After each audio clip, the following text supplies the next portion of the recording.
Hello everyone, it's Shane Kanto, your Wasteland reviewer, and I'm here to review Bones and All, and this is from director Luca Guadagnino, and he previously did Call Me By Your Name, and also the Suspiria remake, which that's probably a little bit more relevant to this film, which is about cannibals. They're eaters. They eat people, and it's an unfortunate circumstance that these people wind up being in this situation, but wind up having to figure out what they're going to do with it.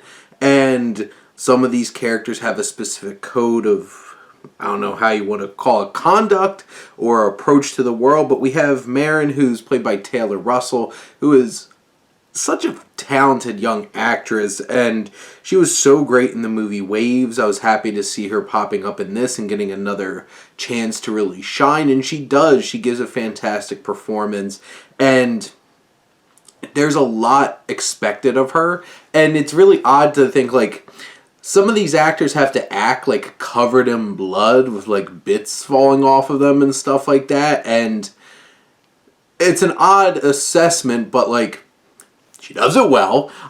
She sells those scenes, and she's acting across Timothy Chalamet, who's this other young eater. And this film really is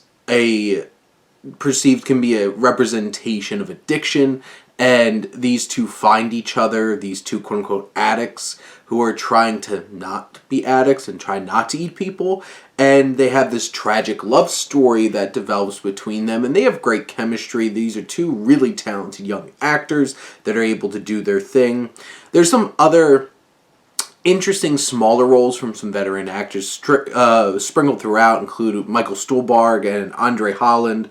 But really, the main other character that pops up in this film is Sully, played by Mark Rylance, who is this older eater who has a code and has this really creepy and eerie southern accent and feels like they're in a completely different movie.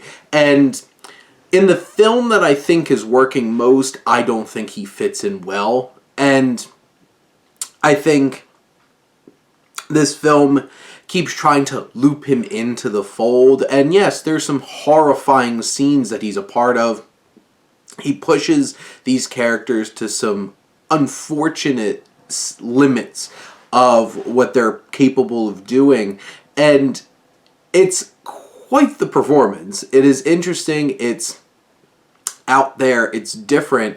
It's something that I don't know how well it fits into this film, but like, you can't fault Mark Rylance for going all in on this. He certainly does, and he does his best. And you have these three great performances.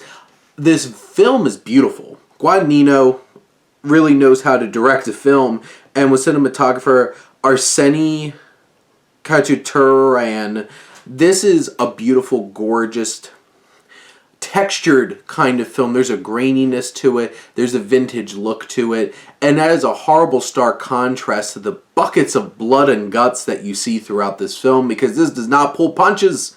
People biting into flesh, blood everywhere. And it really goes there. And it's such a striking image seeing that. There's great scenes throughout this film. There's one particular scene where Maren has to confront her mother, which is a big part of her journey. And that scene is quite haunting. And there's a scene definitely later in the film that is extremely haunting that takes this film to its close. But you have a challenge of keeping attention, keeping focus narratively. And in many ways, this 2-hour plus film wanders through a little too much. But the chemistry between these two young actors, between Chalamet and Russell, there's just so much poignancy, and it's so tangible. It's hard to deny the romance at the core of it, and I feel like the film is working best when it's doing that. Now, there's also some powerful music composed by Trent Reznor and Atticus Ross, because, of course, they create atmosphere like it's nobody's business, and it's their business, and they do it well, and it really shines in this film in particular.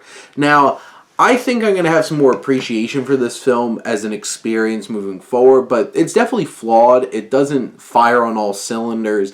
It takes too many chances with a very limited narrative, but this is something really disturbing and eerie and also weirdly romantic, and it has some interesting ideas that it's presenting throughout the film. And in many ways, I think this is quite the triumph for Guadagnino. It's just not his best work, especially compared to the likes of Call Me By Your Name and Suspiria. And this is that strange mixture of that romance and that horrifying atmospheric horror film, and this has great elements of both, despite the fact that it has its own shortcomings. But those are my thoughts on Bones and All. Let me know what you think, and let's talk some movies. But thank you as always for tuning in and supporting your Wasteland reviewer.